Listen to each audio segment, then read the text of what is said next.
Shout out to Cats Pod. 1 second. A big defensive play for Montana State. Touchdown, Tommy Milan is electrifying. Welcome to the Cats Pod. What's up, PawdCats? We're back again, another episode. Ben Christian's here with the illustrious Eric Lover. How are you doing today? No complaints, man. It was 62 degrees today. Mm-hmm. It's hard to complain when it's 62 degrees in January. So I think we should start with like the big news out of Valier, Montana that everybody is really, really worried about. Do you think there will be a fishing derby this weekend? I don't know, man. That ice was really thick after that 40 below for it was like 6 days straight of 30 below or worse. Mm-hmm. It was like last I had heard it was almost 2 feet thick. Yeah, I just didn't know. Like, is this 60-degree weather? I heard the ice crackling out there. I wasn't sure if it was going to be safe for anybody to be on it, but I mean, beautiful weather if people want to go ice fishing. You know, You wouldn't ever catch me dead on that lake right now. Not a chance. Yeah. You drive past, you can just see the water. I know there's ice out there, but you can just see the water getting blown by the wind over the top. It's like, nope. Well, I think it adds some extra athleticism to the sport of ice fishing when you have to swim to the ice in order to fish on it. I'm on the fire department, and there's a training every year about basically rescuing people that fall through the ice. Mm-hmm. And I just took one look at the gear you have to put on, said, nope, not for me. You're not getting me out on that ice. It's just a recipe for disaster. If you can't tell, I'm not a big ice fishing guy. Yeah, and you're not that big of a volunteer firefighter, I guess, you know?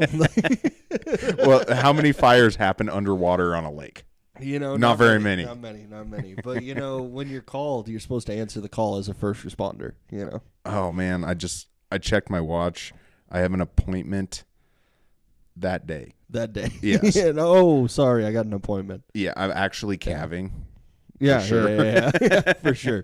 Definitely not going to be anywhere near Lake Francis that day. Not happening. Yeah. All right, so the first little bit of news that we found to talk to you guys about today is we got some payouts for the FCS versus FBS games next year, and there's some big money going out. There's some big money that FBS schools are just willing to shell out to play against us.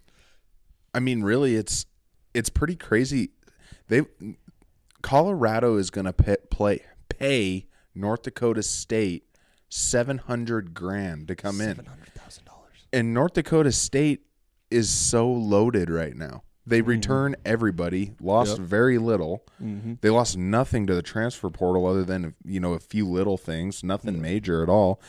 Plus, they have an entire recruiting class and incoming transfers. I mean, that's ballsy. Oh, yeah. That's a ballsy move, Cotton. That is. I mean, Coach Prime is definitely looking for the smoke early in the season, or else, like, he has to know what North Dakota State is like. Well, and he has to be aware. Let's not act like Colorado was even good last year. They had a few wins early. They had some exciting games, but in the grand scheme of things, Colorado wasn't very good, and they're going to ask North Dakota State, who was an overtime away from beating the Grizzlies and probably would have done better against South Dakota State than the Grizzlies did, honestly. Yeah. I mean, that's a tall task. Mm-hmm. Plus, I'm pretty sure North Dakota State's new coach is ready. I mean, he's been coaching FBS. He understands, what's at stake and all that good stuff. I just can't believe they're going to try and pay them almost $750,000 for what they have to be assuming this is an easy win, right? I mean, putting that kind of money up? Yeah, it seems like it would have to be in that situation, or else Colorado is just so flushed with money right now that they were looking to pay whoever to come in and have this game with them. I imagine they're probably pretty flush with cash with Prime being there and all the big names they have. And, I mean, looking at the rest of the list, there really isn't any quite as even, I wouldn't say. Would you? Not for matchups that I can think of. I mean, the next one, also $700K, is Florida A&M at Miami. And you got to think that Miami is probably really using that as a tune-up game. Yeah. And other than, Idaho at Oregon, $675,000. Idaho lost pretty much half their team basically to the NFL draft and the transfer portal, but they also reloaded pretty big. Yeah, they got some recruits in. They got some transfer portal additions. They definitely aren't looking like slouches right now, but they'll need time to get that team together. Yeah. They're probably not going to be super sharp when they go into Oregon, and Oregon, you got to think, is still one of the best teams in the country, really. Yeah. Definitely a top 25 program. Am I wrong? No, definitely not. I mean, I think that they finished the season number 6 or something like that in the top. So they are right in that mix for playoffs next year because the playoffs expand for them, right? Yeah. Yeah. Next one is UC Davis at Cal. So UC Davis gets to go see our boy Rush Reimer, right? Yeah. They get to go hang out with Rush Reimer for a weekend for a cool $675,000. I think I would go there. I'll go play a game at Cal for $675,000. That'd be fine with me. I have a feeling UC Davis is not going to do well, and like the rest of them, I mean, there's some serious cash on the table. Yep. This like 20 down the list, and you have Samford at Florida, and they're still paying him $525,000. And it goes back to was it last week that we were talking about a series between the North Dakota schools and the Montana schools? Yeah. And it's like, I feel like, I don't know how much a home game is worth, I guess, when we pack the stands and everything like that. Would we put up this much money? I don't know. Does it make the program? I don't know how much like Montana State makes on a home game, but I don't like they get 360. They're pretty far down this list. $360,000 for them to play against New Mexico. Wait a second. So Idaho has 2 payout games? Go down a little bit there. Idaho at Wyoming. Oh, Idaho is stacking the cash right now. They're gonna bring in over $1 million off these payouts for playing FBS schools. Yep, they're bringing in $1 million just to start out their season. They're like, we are trying to stack up the cash. They must be hurting. The Vandals must be hurting for some money. They must be really going for it. Wow. You have to go quite a ways down this list before you find Montana State. But there they are, Montana State at New Mexico. We're going to bring in $360,000, which I think is a very winnable game. Yeah, I mean, it'd be an exciting game to start off the season. It's always great to beat an FBS school to start it out. I don't know anything about New Mexico to know what kind of matchup it is, though. I mean, they're just a team.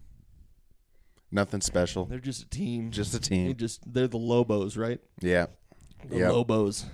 I don't think anything good happens in New Mexico other than maybe, is that Area 51 there?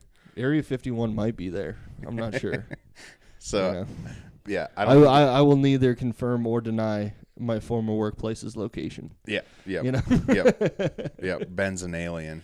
He says workplace, but he's really confined there. Oh yeah, they treat you a lot better than they do in Guantanamo. I can tell you that.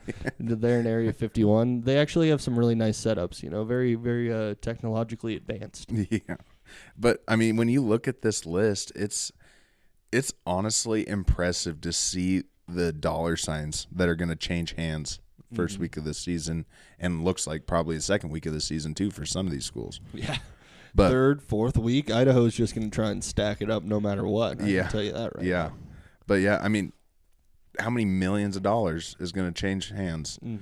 Just FBS, FCS. It's a ton of money, and it kind of, I mean, if you're Northern Iowa, the bottom of the list, playing at Hawaii for $165,000, plus they got to pay for the travel expenses. It seems like you just wanted to take a vacation to Hawaii to start off your season. You think Northern Iowa looked at those guys and you're like, you're flying us all first class. First class, baby. We're staying at. It doesn't matter how many flights you need to book up. I've never been to Hawaii, but I imagine there's some pretty nice resorts there. Oh, yeah. They're going to have to book out the whole resort and cook their meal plans. Oh, yeah. I mean, $165,000 probably fair. Yeah. After all those travel expenses. It probably ends up being near like $250K. Every player and coach and every assistant, everything is going to need a lei the minute they arrive. Yep. A full you're lei just paying necklace. for that kind of hospitality. Yeah. But yeah, I mean, it's mind blowing the amount of money right here. Just 400. 375K. I mean, that last one's the lowest, and it's by far the lowest. 165,000 is by far the lowest. It's a big drop off for sure. Yeah, and it just kind of kills all the dreams that we have of like those matchups, like premier matchups for FCS at the beginning of the season. If these big payouts are out there, schools are going to take them. Oh, yeah. And why wouldn't they? South Dakota State is playing Oklahoma State for $450,000. And Oklahoma State is probably going to lose that game. Maybe. I don't know. It's so tough to gauge the talent difference.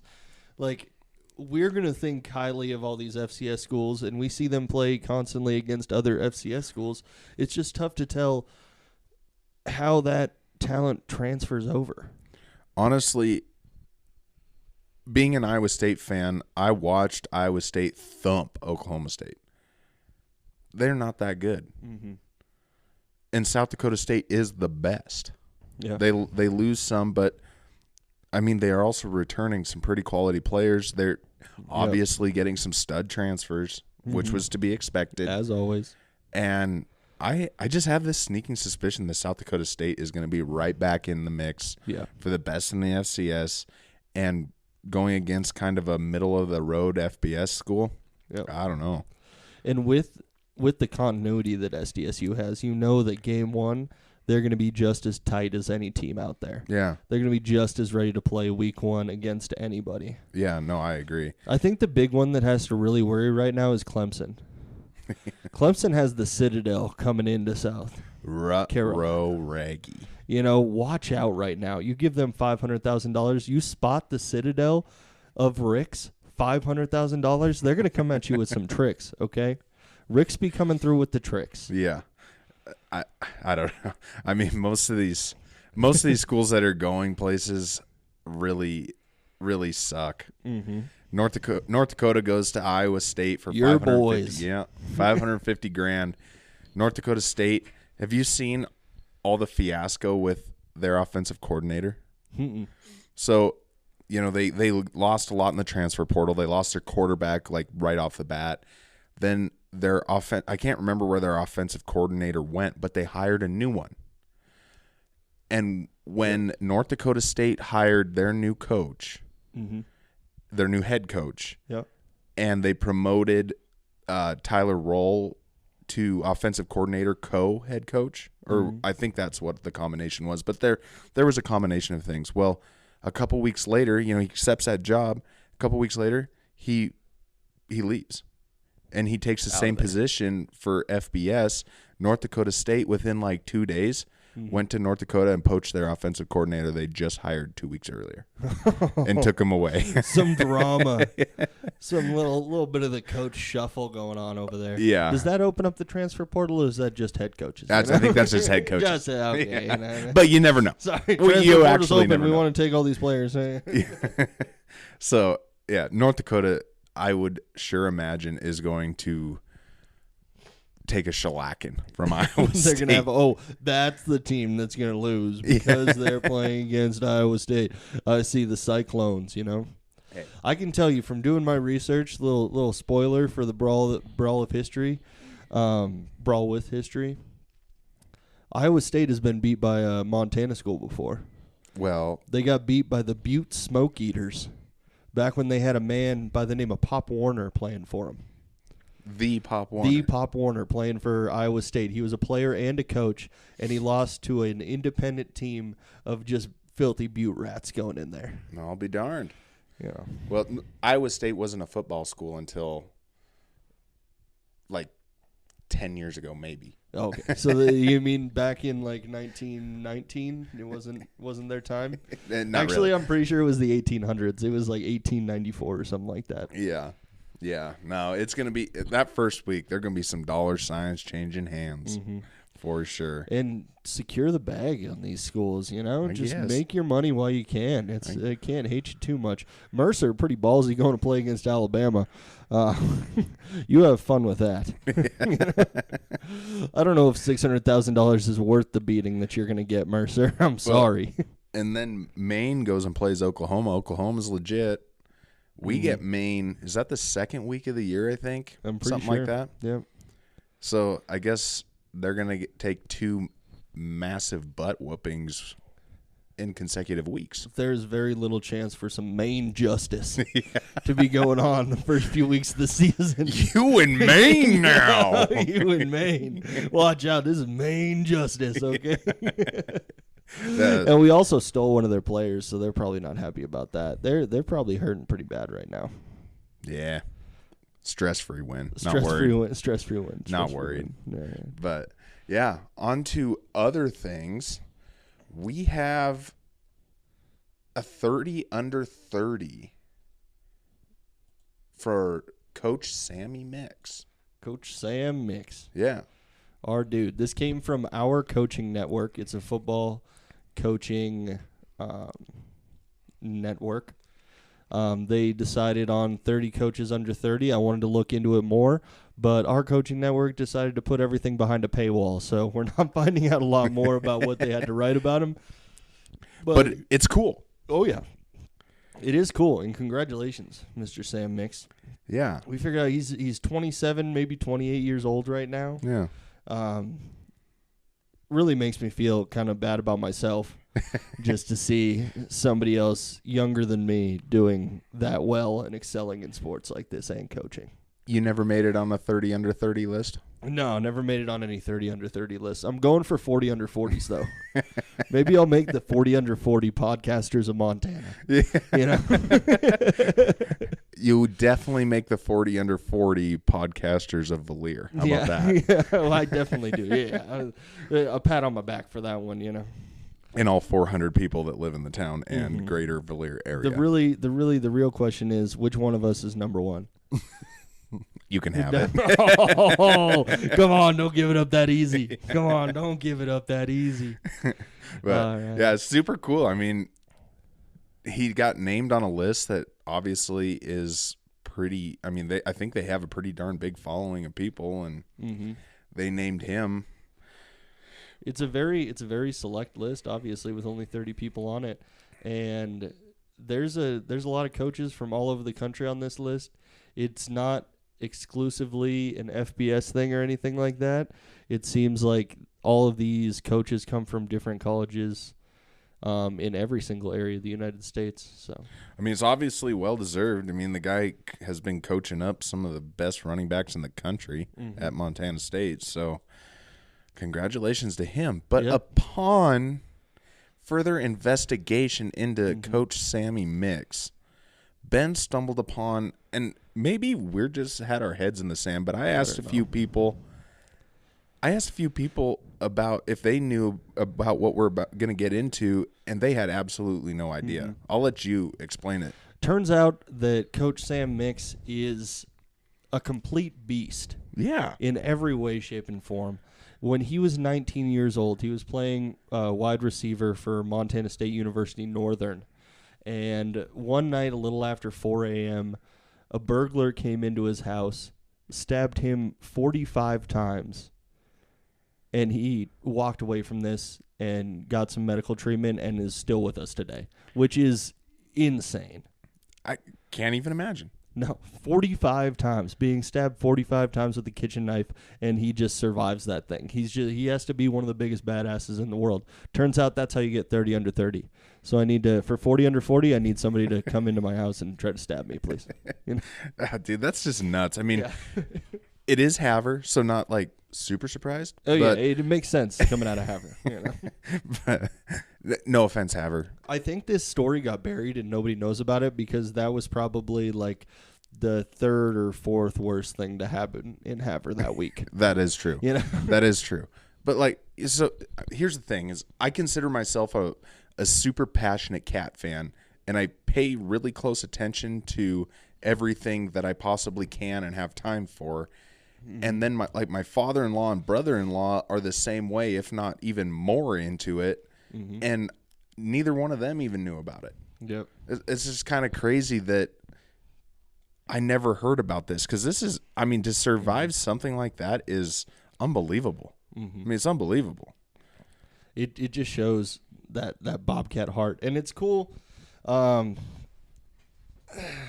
Just really survived a lot, honestly. Yeah. Can't really say much more about that, but it goes to the rest of our young coaching staff, you know? We have a stacked young coaching staff, and they're all, it seems like, pretty high-energy guys, and they're going to lead the future of this Montana State offense and defense. Yeah. Yeah. Yeah, it's pretty cool. And just a big congratulations to Coach Sam Mix on what seems to be a pretty impressive achievement here. Oh, yeah. Yeah. 30 under 30.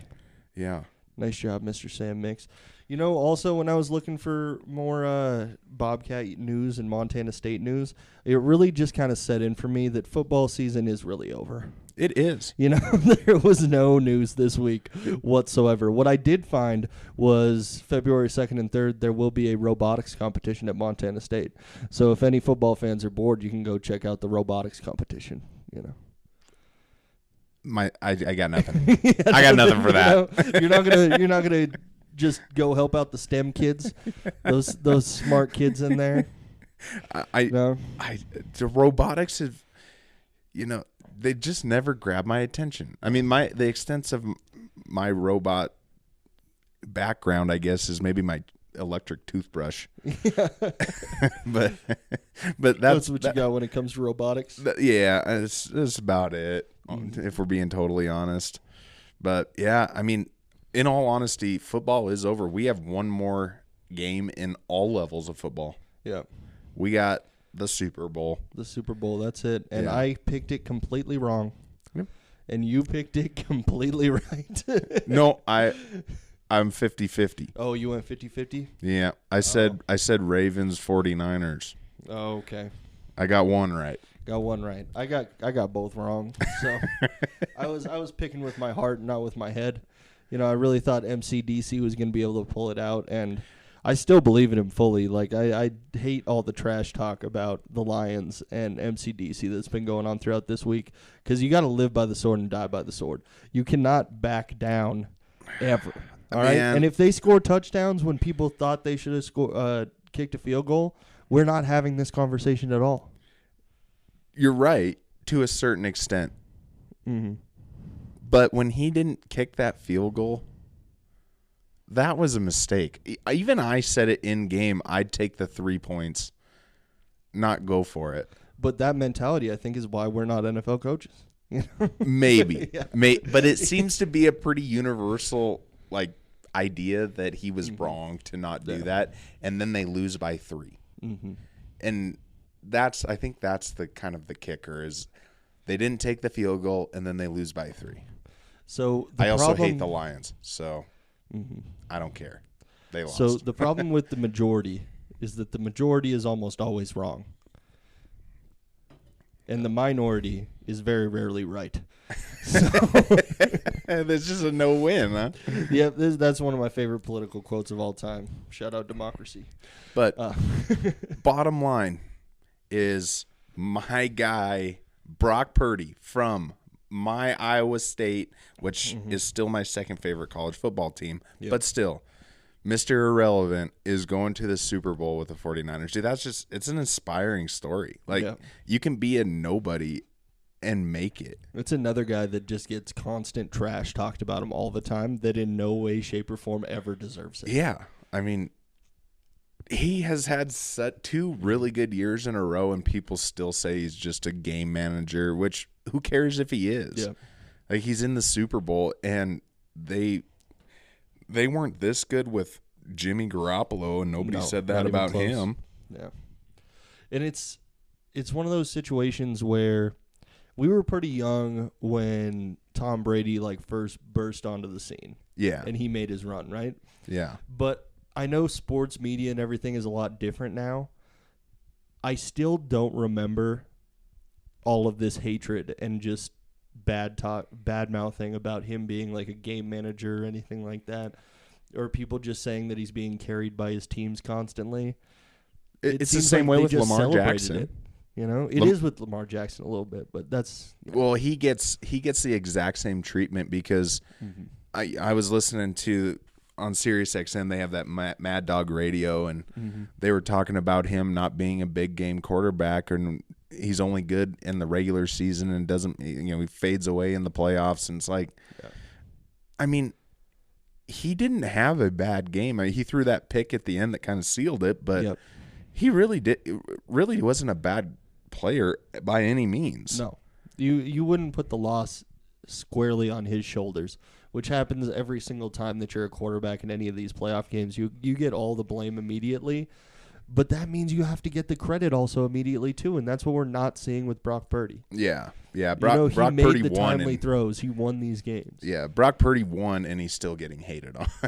I feel like we just, in 2023, 2024 now, we just absolutely hate celebrating success. The thing about Brock Purdy that I think I like so much is he kind of reminds me of the kind of player that would come out of the FCS. I know he was FBS his whole time in college. Yep. Played at Iowa State the whole time. But he was Mr. Irrelevant. Like, that's like if a FCS quarterback was going to go in the draft, it's probably going to be around there. So it's like our guys do stand a chance to do that and be starters. And obviously everyone that makes it is a contributor in some fashion, but they could be the face of their team, even if you're, just kind of just an Iowa State quarterback, not known for anything really spectacular in your college career at all.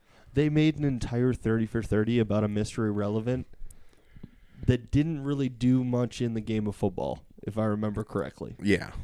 I mean, he was a great person, everything like that, nothing bad about him. But I'm just saying that they made an entire 30 for 30 about a guy that didn't have a lot of success on the field. And now we have a Mr. Irrelevant that's having huge success on the field, doing amazing things week to week to week. And still the majority of the conversation is just about how he's not good enough. Oh, that's exactly the thing is what makes you good enough, because it's just a weird standard in the NFL and college football in general, where you just get trash talked all the time, even though you're actually extremely good at football. Yeah. And just the nitpicking is unreal. Oh, gosh. It's like, oh, sorry, like, what do they expect? Like, Brock Purdy just has to go out there and start shelling guys' kneecaps on his own team so that people will give him some credit? Yeah. Yeah. He's going to come in and just injure intentionally Christian McCaffrey, Deebo Samuel, and all these guys because I got to show that I can do it with worse players. Yeah. I can't just be great with great players. I have to make sure that I'm good with bad players. I mean, it definitely helps to have a really good team around you, but there's been bad teams win big games. Oh yeah. It just, I don't know. It's one of those things. I'm just super happy to see him make it to the Super Bowl, and I don't know who do you want in the Super Bowl? Super Bowl? Who do I want? I mean, I almost want Brock Purdy to win. What I really believe is going to happen, I've picked against the Chiefs way too many times this year, and they have made me eat my words every single time, and I just have to pick the Chiefs. I can't pick against them. They do kind of feel like the team of destiny. Oh, you said it. You said the team of destiny. I said it. You said it, guys. Oh, no. I'm the jinx, not him. I wasn't going to say it. I'm still picking the 49ers. I'm rolling with Brock Purdy. You're rolling with Brock Purdy, but the team of destiny's on the other side. I don't see how that works. And it's funny. It's even funnier after I'm going to Iowa State and seeing the hatred, or not, I shouldn't say hatred, but the rivalry from Iowa State to Iowa. And George Kittle is from Iowa. Yeah.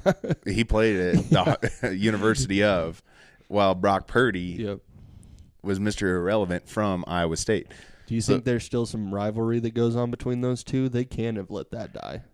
I would sure hope not. Yeah.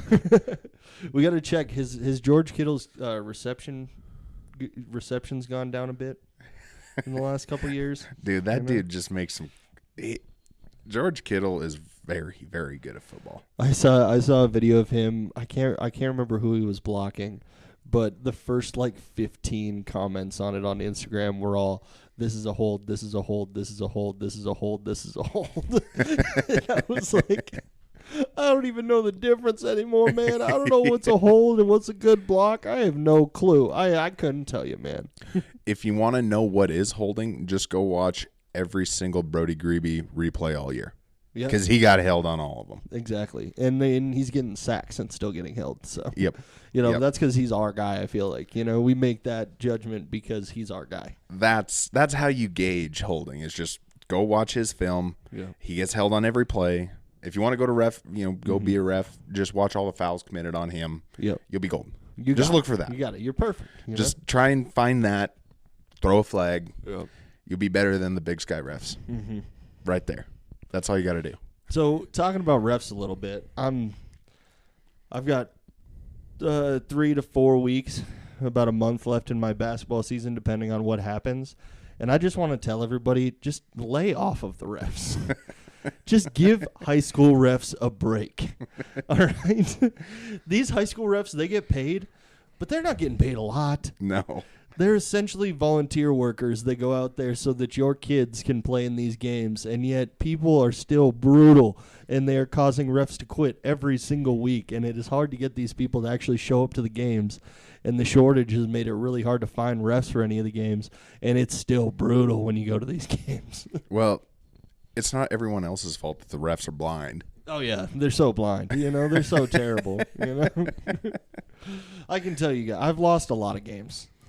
I've lost a lot of games in my day. The refs have never lost a game for me, ever. The refs have never lost a game for me, or pretty much any team ever. Yeah, I mean, we definitely do take most of our frustration out on the refs. I feel I'd be a liar if I said I didn't almost always blame the refs, because I do. Just let's be honest. They're just a neutral party that is easy to pick on. It's like, just because they're easy to pick on doesn't mean we have to. But like I said, it would help if they weren't all blind. Yeah. We're universal eye exams for referees. That's what Eric Lauber is pushing for. You know? He just wants universal eye exams. That's it. Most specifically, the refs that happen to be at PawdCat Stadium on Saturdays. Yeah. Because they are blind. Yeah. But at the end of the day, these are the refs that you have. Yeah. These are the guys that you got. So you got to love them for what they are, because there's not a whole stable of refs waiting in the wings. There's not people that are waiting and just like chomping at the bit to be referees. That's true. These are the people that we've got. That's true. So the more you love them and the more you support them, turns out they're probably going to be better at their job, because they're going to be less worried about you screaming at them in the stands, and they're going to be more focused on the game. It's really hard. You got a basketball game where you have to make like 50 to 100 different decisions within a 35-second shot clock. Yeah. Where you could call fouls, you could call any kind of violation. You have to make all of those decisions within a 35-second shot clock, constantly monitoring 10 players on the court. Yeah. And then you have people screaming at you from the outside. Is that going to make things easier on that ref? Nope. No. Nope. It's making a tough job even harder right away. So now you're getting into their head. Now they're focused even less on the game, because they have to focus on the crowd behind them, because they think they're going to get hit with something. Okay, Ben, we get it. You're a ref sympathizer. Yeah. You're a ref sympathizer. We get it. We're smelling what you're stepping in. I'm just hoping that some members of the MOA listen to this podcast, and they're going to feel sympathetic to me come around districts time. I see where you're playing a long game here. Yeah. A long game. I can tell you there's a reason that the refs have never lost me a game. They may have won me a couple games, but they never lost me any. I'm a very personable guy. People like me. What can I say? Yeah. Well, we did get a few questions this week. We did get some questions. We better hop into those right now. I think so too. Okay, our first question came from, it seems like a new listener, at least a new follower on Instagram. Her and I believe her husband, because they both have the same last name, both followed us on Instagram. Thank you guys very much for that. Seems like they're pretty avid listeners of the podcast. Her name is Kristen Black, and she said, what are your game day rituals and routines? She also said she loved the podcast. Let's go. We appreciate that. Let's Shout out to the PawdCats out there. You are officially a inducted PawdCat. We will figure out what that means later on. Yeah. Yeah, exactly. Game day rituals? Yeah. Well, lately the game day ritual has been getting up like insanely early to drive a lot of hours to Bozeman. Mm-hmm. But it's not as fun as it used to be. No. No. It wasn't like the game day ritual was us going out until 2:00 in the morning and then getting ready later on. Yeah, exactly. I think the big I don't it's not like I have something that I do every time before a game, but I guess if there was one thing, it's like, I always hit a couple specific tailgates every single time I'm there without fail. Yep. And then go up. But there isn't anything that I do that's just like I just have to do it before every game for good luck that I can think of. Yeah. So this year the routine was basically I would wake up. First thing is either one of us would probably be driving to a sports bet machine. Yep. We're going to put in our sports bets. That's true. Okay, I would get back, and I'm looking for any other FCS games that are on earlier, because shout out to ESPN Plus, because we can watch all the games across the country. Yeah. So I'm usually trying to fit in at least a half or some part of another game to do some research for everything before the actual Cat game starts. I don't like to put on the Cat gear until about an hour before game time, because I like the Cat gear to be fresh. I don't want it to be wrinkled up from my research pose, which Eric is looking at right now, and it is not great posture. I got my shoulders slumped, It's when I'm on my dual screens and I'm just getting ready for anything. And then, just pregame with a couple cold beverages. Yeah. A couple cool beverages. Yeah. I guess, I really don't do anything before a game. I mean, like you said, I definitely bet before every single Cat game without fail. I figure out a way to make that happen. But other than that, really isn't anything super spectacular. I mean, I feel like we drink Coors Light every time. Oh, yeah. Drink some Coors Light. And we're usually paying attention to, like, the X threads and stuff like that before the game, seeing what fans are thinking and different things like that. We're usually posting our picks around that time right after we've made them. And really just anticipation. Oh, also, not really something that we do, but usually your wife is taking pictures of the kids so we can get on MMA Fan Zone. Yeah, let's not dredge that up. MMA Fan Zone, we still have a problem with you. Yep. We're not a fan of the Fan Zone. Yeah, that's that's probably the biggest one is my wife loves to dress the kids up in full on. I mean, they are decked to the hilt. Yeah. With cat gear. Brayton even has that gigantic foam cowboy hat. I mean, it's like 3 times the size of his body, but he still rocks that cowboy hat all over the place. It stays on somehow. I don't know how. Yeah. But yeah, the physics of it don't check out. That's probably the biggest game day ritual is deck the kids out as much as possible. And then we are just ready for game time. Yeah. All right. We got 2 questions from longtime PawdCat, probably our oldest fan. Like the fan that's been with us from really day one and really supported us a ton. OG. The OG. Mr. Pure Gold himself. New member of Pure Gold for sure. Super fan of the Bobcats in general, Roger Fisher. Thank you very much again, man. Yeah, appreciate it.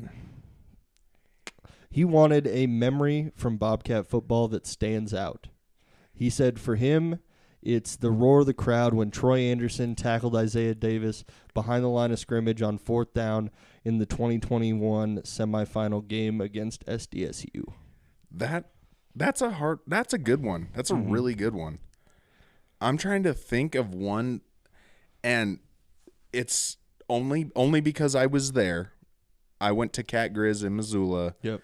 When Troy Anderson, the miracle in Missoula, that final play was maybe the greatest moment of football I have ever been a part of in person. I mean, that was just incredible. I mean, there was only about, 500 Bobcat fans that were still there. And the Grizzlies just left so fast. It was so quiet. Yeah. It was so quiet. And, quietest win of all time. Yeah. I was with two buddies. My wife even left. Yeah. She pieced out early. And it was just me and two other guys from Valier. I mean, partying hard when that happened. I mean, we were going absolutely ballistic. Mm-hmm. That's honestly probably my favorite sports memory of all time. That was nuts. It was so crazy to be there and watch it happen, and to come back from where we were, because I'm not kidding you. Everyone left. Yep. Everyone was so sure the Bobcats were so toast. Yep. And then boom, we win the game. Yep. And that's probably my all-time favorite sports memory. All time. Yeah. For sure. For me, it's my favorite Bobcat football memory is it's not even from the day of the game, but it was when the streak ended with Travis Lulay. So when we were growing up, every Sunday we would be going to church. And every Sunday after Cat Grizz, we would all wear our Bobcat gear. And for my entire lifetime, I had been wearing this Bobcat gear to church and just being mercilessly made fun of my entire life because they lost every single time. And then the Bobcats won. And Dad didn't even come to church with us. And we were all decked out in our Bobcat gear. And we get back to the house and we find out why he wasn't with us.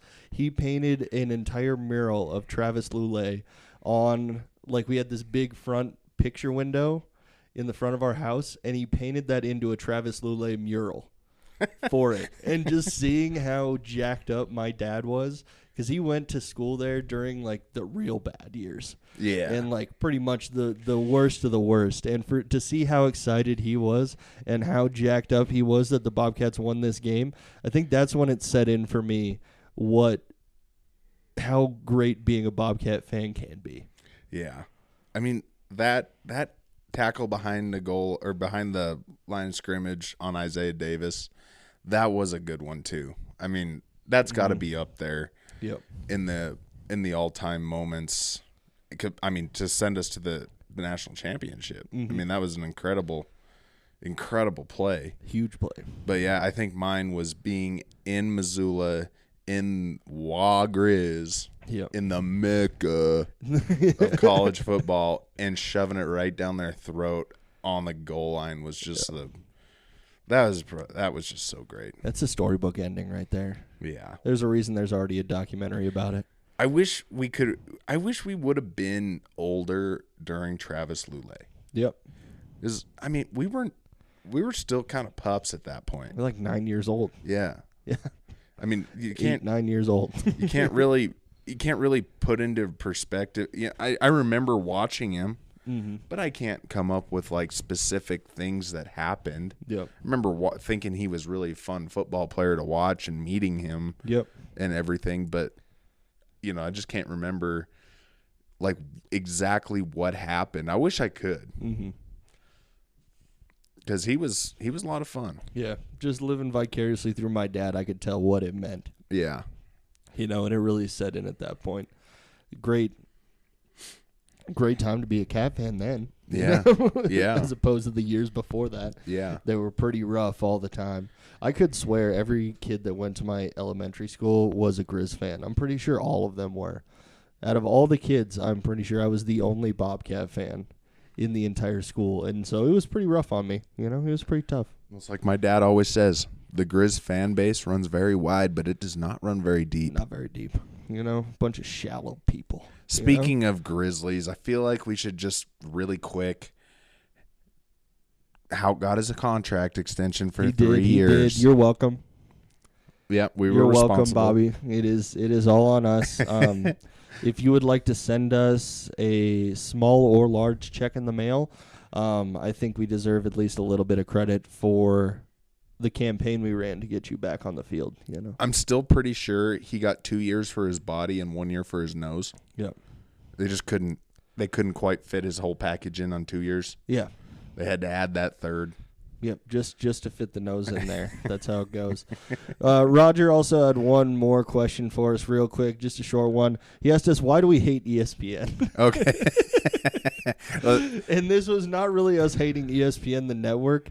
It was because last week when I was trying to look up stats on the fly, pulling up ESPN's website, it is super tough to navigate their website just to find basic statistics. It is. It really is. Honestly, if you're looking, especially, so my biggest pet peeve is, so during the Bobcat football season, we have all these incredible defensive players, and it doesn't give you any stats other than sacks, fumbles, things like that. It does not give you tackles. It's only turnover stats. They don't give you actual defensive statistics, which is obnoxious. Yeah, and I don't know who does the reporting for that or who are the statisticians that control that. But to find out stats for teams, you have to go to each team's specific website and look at their stat page to get the actual numbers for like defense, offense, and everything. And ESPN just seems like they dropped the ball by not having anything on there. The other thing that is so annoying about ESPN, and it could be other ones too, I'm not really sure, but it doesn't make it easy to find FCS teams in general. Yep. When you go to ESPN's homepage and they give you all the conferences listed right there for college football, it's not the Big Sky Conference to FCS Division I AA, and then you have to search your conferences. Yeah. It's kind of a pain. And I mean, I know that we're not FBS, but it's still a pain in the butt that it takes forever just to navigate how you want to navigate. Well, it was even the disrespect that happened during the national championship. Yes, where you go to halftime of the FCS championship game, and they didn't talk about the championship for any amount of seconds. Nope. They talked about the playoffs at that point. They talked about the FBS championship that was coming up. I think it was on Monday after that or something. Yeah. I don't know. I mean, ESPN, the network, is not really any kind of, I don't have any issues with that. It's just the website that's kind of obnoxious. I like ESPN more than I like Montana Sports Bet. There's something. And the app doesn't work very well either. It No. seems like anytime I try and watch anything on the ESPN app, I have to reload it 3 or 4 times before it does anything. But also, like I said before, shout out to ESPN Plus for letting us watch all these games across the country that we wouldn't get to watch before. Yeah, ESPN Plus definitely pretty nice to have. I like it. Not only that, but it has all the 30 for 30s on there. Yep. We can watch our UFC stuff on there. It's a good app. Don't have any problems with that. It's just trying to navigate ESPN's website in general that can be very frustrating. It does. It really sucks. It really sucks, and I can't find anything on there ever. And whatever I'm looking for, it's always in the most awkward spot to get to it. Yeah.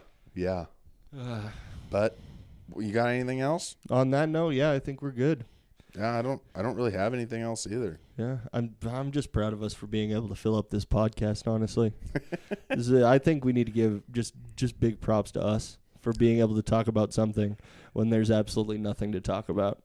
Yeah. I mean, if there's one thing I'm good at is the gift of gab. The gift of gab, you got it for sure. Got it. All right, make sure you guys go and rate us 5 stars wherever you're listening to this at. Follow us on Instagram and also on X. Feel free to give us any questions or anything for next week. Questions could be about anything. Doesn't have to be about football. It could be about your take on Area 51. We're taking questions on Tower 7 and any of your favorite conspiracies. Just anything you guys want to drop as a question about. We will answer ridiculous questions all day long. Yeah. Questions are fun. Oh, yeah. So literally anything. Yeah. We'll do our best. Literally anything. Completely opinionated. But, shoot it to us. Oh, yeah. All right. Thanks, everybody, for listening. We will catch you guys next week. Adios.